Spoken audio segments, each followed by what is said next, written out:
Hey guys, MMA Milton back at it with another video, and today we're talking about UFC 326 full card predictions. And honestly, let's just get straight into it. And with this card, it's it's not a bunch of big names. It's a weak card. You guys heard me rant about it. I will say the one redeeming factor is the main card's gonna be really entertaining at least. The prelims suck, kind of suck. I will be honest though, not a big fan of prelims. So yeah, let's get in the first one. Luke Fernandez versus Oh my god, I cannot say anything today. But Rodolfo Bellado. I'm taking Luke Fernandez here. Luke Fernandez is making his UFC debut. I want to believe for the Dana White Contender Series. Yeah, Dana White Contender Series. He's undefeated, 6-0, six knockouts. I mean, five knockouts. He's solid. Not too much because when he fought in Dana White, his fight was 15 seconds long, so not too much. But he has good power. And yeah, that's the one thing to take away is he has power. And making his debut against a guy who's a bit of a journeyman. His last couple fights haven't gone his way. Very weird. Losing his last fight, then a no contest by Paul Craig was what like a head. Oh, it was a kick. It was a fucking that kick that knocked him out cold. So that was a no contest, and then draw with Jimmy Crooks. Uh, so far shows nothing. He has two wins in the UFC by knockout. Yeah, I'm taking Luke Fernandez here. Luke Fernandez by knockout. Yeah, yeah, that's how I believe. Next fight, Jiang Zhang Li versus Gaston Bolans. And if I pronounce that, yeah, Bolaños. That's how you say it. So how I think this fight's gonna go? Yeah, I'm gonna go Jiang Zhang Li here. Uh, Jiang Zhang Li is again the younger fighter here, the better fighter. Gaston is 8-5, not that good of a fighter, honestly. Got submitted his last time around and got knocked out by Marcus the Goat McGee. So not that good of a fighter, you know. No disrespect, but sad to say. So Jiang Zhang Li, how do I think Jiang Zhang Li is gonna do? Mm, Jiang Zhang Li has an all around game. He's coming off two straight losses though, but he's an all around game. Has no finishes in the UFC, and I probably see this fight going as a decision.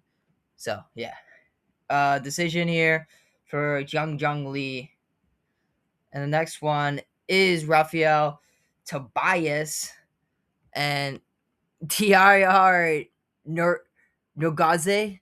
I hope I pronounced that. That is a brutal fucking name right there. But yeah. So Raphael, I like Raphael a ton. He's 14-1. He's pretty solid, making his UFC debut, coming off again the Dana White Contender Series, round one submission. Has a impressive submission game, but has pretty solid power over on the regional scene. Getting outside of submission, has two straight knockouts. He's on, I want to say, 6-fight win streak as well. So he's been pretty solid.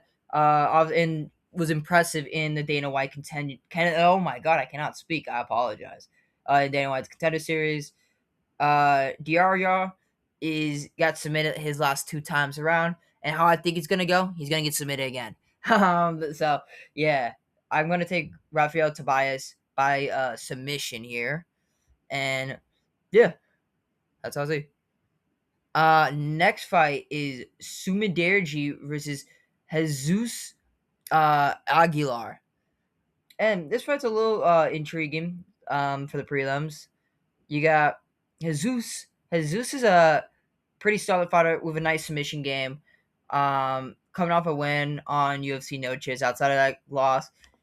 Decent Mexican fighter. Great grappling.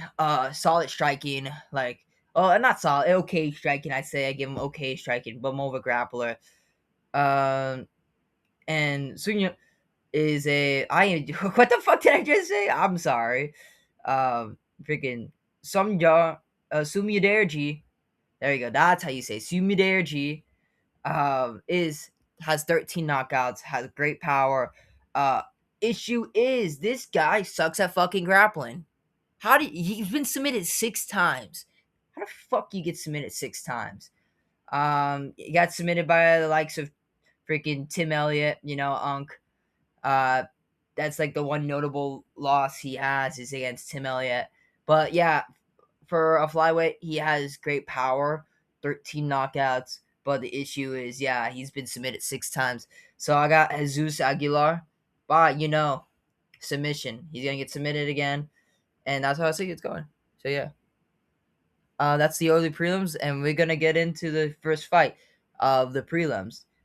So we got Cody Duran or Duran, yeah, Duran. Sorry, I thought I was thinking of Cody, Cody on this fucking card, but then his opponent, freaking, how do you, Jesus, Naya Jago Tumadero. Naya Jago Tumadero. Naya Jago, I know I'm not saying that right, but Naya Jago is a very good fighter over on the regional seats. He's 9-1, 2 knockouts, 6 submissions, having 1 fight in the UFC, and he lost a split decision. But outside of that, on the regional scene, he has has done a really good job on the regional scenes. This is a very winnable fight for him as Cody Duran. Cody is on a 3-fight losing streak and just hasn't really done much in the UFC. I think this is a very winnable fight for Nudot. I'm sorry, guys. I'm sorry. This name, Nair Drongo. This is a very winnable fight for Nair Drongo, and how I think it's gonna get it done, probably by decision. Nair Drongo Tumadera, I think will win by decision. So yeah. Next fight, Ricky Droji versus Albo Alberto Montez. Alberto Montez is also making his UFC debut, coming from the one and only Dana White Contender Series. Uh, yeah, this is also a very winnable fight, as I don't think Ricky is that good of a fighter. He's coming off a loss his last time around, and Alberto has a great ground game, a great submission. In his Dana White Contender Series, got the submission. Then all over the regional scene outside of that has been submitting a lot of people. 6 submissions, solid grappling. With Ricky, he's been submitted once, hasn't shown the best capability. Got submitted by Rob Roach Jr. So yeah, I think Alberto, this is a winnable fight for him to show what he's about. So yeah, I'm gonna go Alberto again here. So yeah, and the next fight, Dante Johnson versus Cody. Oh my god, I'm sorry, I was thinking Cody Brendage. Yeah, I'm taking Deontay Johnson here. Cody Brendage is not that good of a fighter. Shit, he got knocked out his last time around. Uh, Johnson has great power, and last fight showed off his grappling. Again, it was against Stricus Dumas, and Dumas isn't the greatest fighter out there, but that's a good win for him, and he's a good prospect. I like him a lot.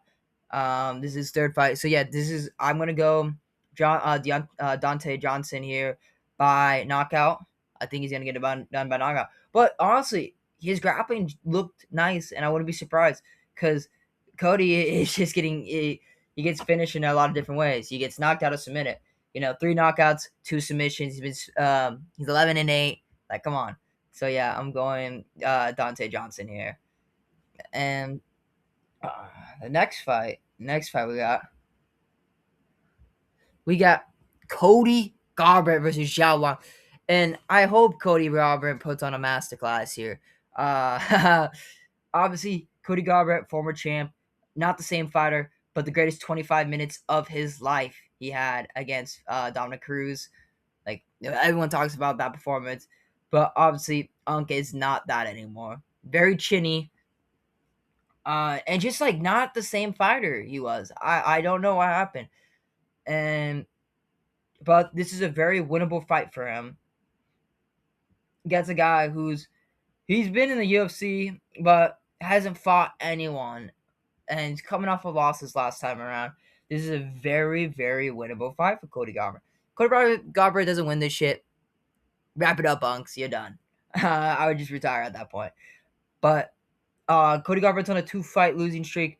This is a prime chance for him about and his losses weren't like terrible. They're against ranked guys. Like his losses are not terrible, but shit. Cody, you need to lock in here. Or you may you may get cut. So yeah, I'm taking Cody Garbrandt here though. And how Cody Garbrandt's gonna do? By knockout.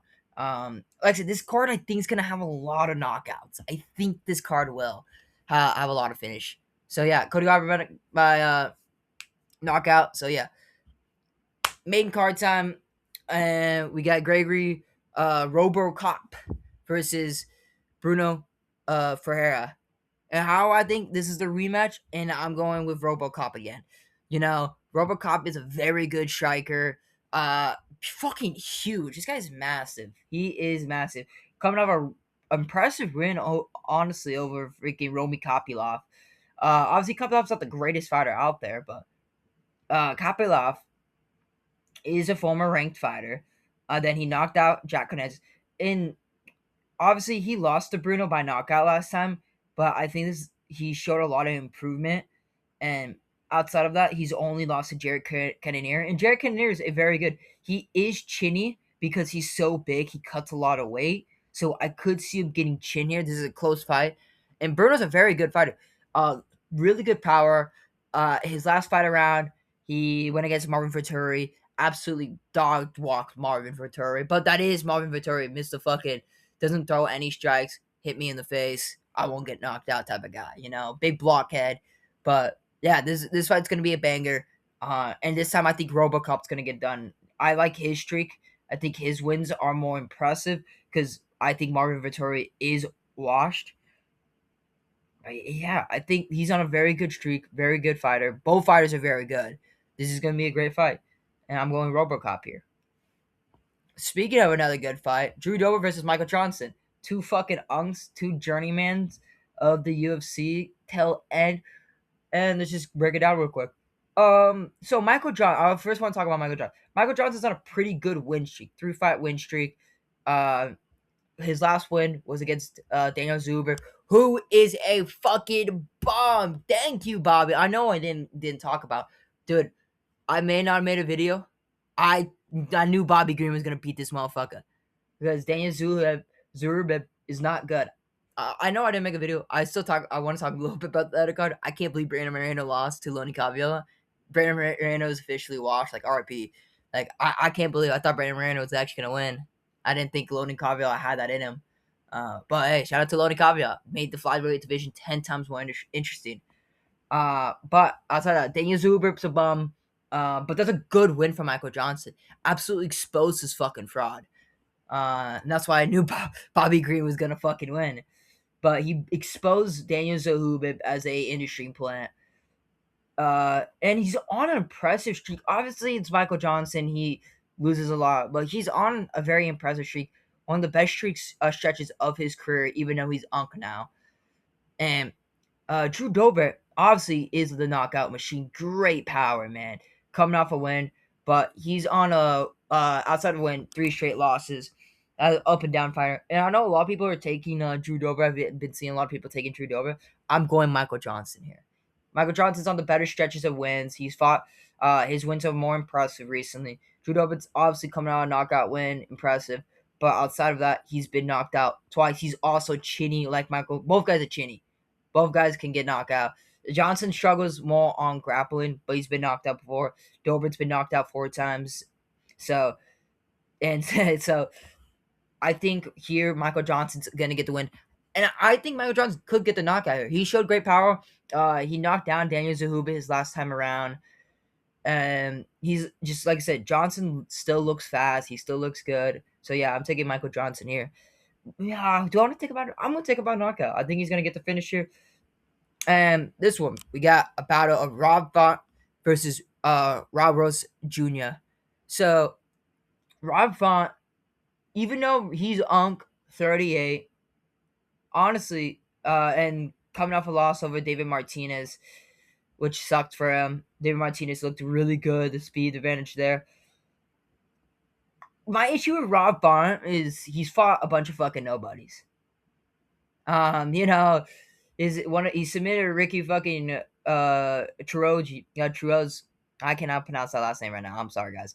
Um, it just all of his wins. Yes, he's been a good prospect. He's so young. He's 21. I could see Rob Font getting this done. And this is one of my hardest predictions. This is one of the hardest ones for me because Rob Font last time around, he didn't look terrible. He didn't look terrible, but he did lose to David Martinez. But David Martinez is good. Um, that age is that loss is aging well for him. So, and he has nice grappling. I think this he's gonna keep this fight on the feet. This is just it's too soon for Raul Rosa Jr. It's too soon, I think, for him. Now I could get this wrong. I do want to go Raul Rosa, but Rob Font I think will get the win. This is a bad stylistic matchup for Raul Rosa Jr. I think. So yeah, I'm going Rob Font by decision. He's gonna keep it on the feet. His striking's nice. Rob Rosa has nice grappling. Like he is good at grappling. But Rob Font's also good at that, and that's how I think he's gonna be able to keep it on the feet by his grappling because it's good enough. He has the reach advantage. He's gonna be trying to piece him up, mixing some nice combos. So yeah, I'm going Rob Font here by decision. And let me talk to you about this co-main because this co-main is fucking dog shit. This should be the third fight on the main card, not the co-main. This would be a third freaking. This would be a nice fight if it wasn't for the co-main, but it's still gonna be a good fight. Kyle Baralia, Reina de Ritter. I was a big D Ritter fan before the whole incident of him fucking quitting, quitter, quit on the stool. But if he's fixed that issue, man, Rainer de Ritter generally has some of the best grappling. I can even say probably the second best grappling in middleweight division. Obviously, that's number one, but man, he does have really nice grappling. I will say, um, and Kyle Baralia really disappointed me his last time around.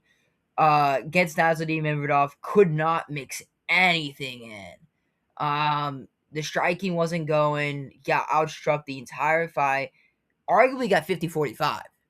Arguably got 50-45. Like, come on. But and Nasruddin is the number one contender in this division. He is really good. Strickland still beats the fuck out of him. So, and my dogs are barking. Lovely. So Nasruddin is a very good fighter on his own, I will say. But Reina de Ritter, I think, has very nice grappling. His striking's pretty solid. Nice body knees, he does. And he took some time off this time around. He fought 5 times last year. I think that was bothering him. He said he's worked on that gas tank. He's done all the testing. He should not have this issue again. If he does, I will never pick you for a fight ever again. How the hell you lose to Brendan Allen like that? That is embarrassing. Oh my god. I'm still mad about that. I'm still mad. I was a big D Ritter fan because I love his grappling. He is very, very cool, unique grappling. Like it's I like his style a ton. And the boy fucking knocked out Poe Nickel. Like, shout out to him. But honestly, yeah, Randy Rhodes very nice grappling. Kyle Barali just hasn't shown me anything. His grappling's overrated. When he tried to shoot on Nasruddin, he couldn't get shit going. Couldn't take him to the ground. It's just like I have my concern about him, and how do you expect him to get any grappling going against a guy who is top tier grappling in the division? You know? Obviously Kyle's gonna have a slight striking advantage. He's gonna have the slight striking advantage here, but I think D is gonna do enough on the feet to keep it competitive and be more do better on the ground because he will take this to the ground and hold him there and try to go for a submission or something. D Ritter is a very good grappler. I've already said this 10 million times.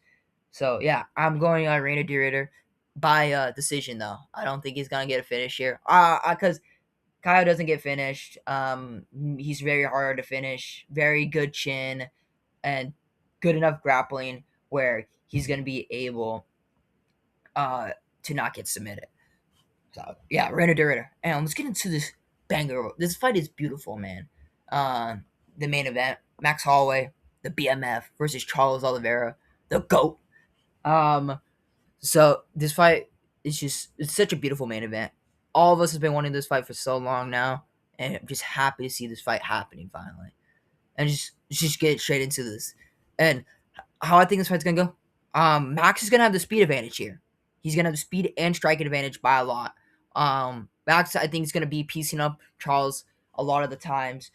When the on the feet, Charles has great power, and he has nice Muay Thai where he's gonna use nice kicks, body kicks, and that's what I think Charles is gonna do a great job is attacking Max's body pretty well because Max leaves that body a bit open.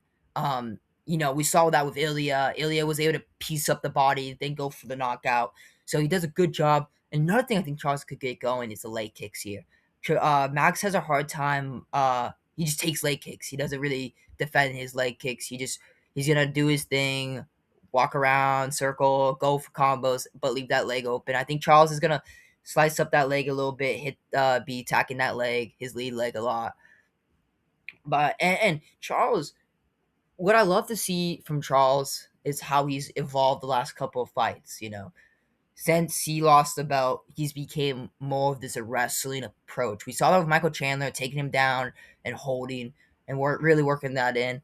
Obviously with Ilya, RFP, I don't even want to talk about that. Bro got slumped. But we forget about that. That fight's not real. That never happened.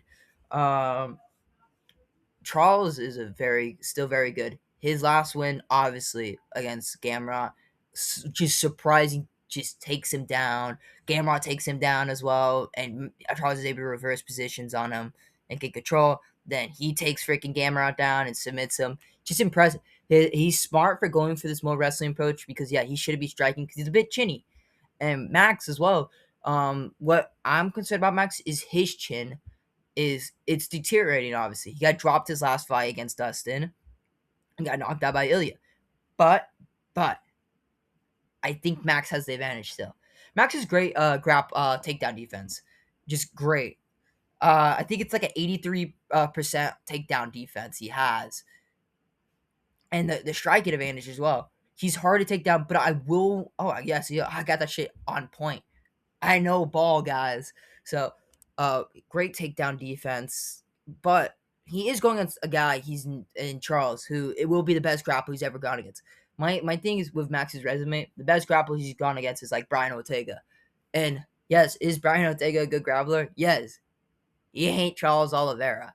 I will say that. So this is gonna be the best grappler, but I think his takedown defense will hold up here and keep on view. I do think Charles will shoot a takedown and get Max on the ground. I will and try to attack submissions off the bat. He's gonna try to submit Max, but as Max shown, he has great takedown defense. The only thing I'm concerned about Max doing is this guy's gonna jump a gilly. He loves his fucking getting this headlock in, standing guillotine. He loves doing this stuff. That's my only concern. He can't be dumb on the ground. He just can't. You got to be very smart because Charles is very tricky on the ground. He wants to finish the fight. And but Max has a huge striking. Max 155 Max has shown he has more power. Dropping Dustin his last time around, knocking out Justin Gaethje, and kept even though this was at 145, the Ilya fight was competitive, and no one wants to talk about how competitive it was. A competitive fight before he's getting knocked out. The Charles fight, we don't even talk about the Charles fight. It didn't happen, but he got slumped out in the first round very badly. Max is a very good striker still, and he's faster. He's gonna land more combos. Obviously Charles has great power. Max also has power now. Like 155 Max, like I said, he's a different unit on the power. His power is way better than what it was at 145. Obviously the chin's not there. It's not that amazing chin, but I don't think how people talk about his chin, it's like completely shit. No, Max has still a very good chin. I think it will hold up here, and I think he's gonna do a good enough job of surviving the takedowns, the grappling stages, and staying on the feet and piecing up Charles. I could see Max. I could see two ways. Obviously, two fights winning. I could see Max knocking out Charles, but I also could see Charles submitting Max. I could see that because as Charles gets his wrestling approach more, how he's more of a wrestler, shooting takedowns more. If he could keep it to that, I could see him maybe submitting Max, even though hasn't been submitted since what Dustin Poirier the first time around. I want to say his first ever UFC fight. That's the last time Max has been submitted. I want to say he's very hard to submit, very hard. So, but realistically, how I think this fight's gonna go, Max is gonna keep it on the feet, piece up some amazing combos, keep it very fast, uh, go in and out on combos, entering points, and yeah, I think Max will get it done. I'm really hoping it's gonna be a very competitive fight because this is such a banger of a fight. This is like banger. It cannot wait. Um, Max will keep it on the feet. He's gonna do some nice combos. Charles is gonna shoot. I think he's gonna survive those. And yeah, Max by decision. And also another thing, Max is way better defense on the feet as well than Charles. Charles is has improved in recent fights, but still shows that problem where he tries to parry with his hands when they throw punches, and that doesn't work because he's still absorbing the shots, and that's how he gets fucking cracked. So yeah, I'm going Max here. Max by decision. I do think this is gonna be a competitive fight. Closer than Max versus Dustin. I could see this being well, like a. I could see. I'm hoping for 49. Uh, freaking 48 type shit. Like really, really competitive fight through and throughout. But yeah, I'm going Max here by decision. And that is my whole card prediction for this for UFC 326. Pretty excited for it. This is gonna be a really entertaining card through and throughout. Wish there were bigger names. Wish, obviously UFC 327 got announced as well. I'd be making a video about that probably tomorrow, talking about it and what I think. No spoilers. I'm a pretty big fan though. But yeah, Max Holloway, Charles Oliveira, very, very excited for this fight. Uh, Max, obviously, got Max winning by decision. Um, yeah, guys, I appreciate you guys watching till the end. Um, hope you all have a wonderful day. And don't forget to like, comment, and subscribe. And MMA Milton out.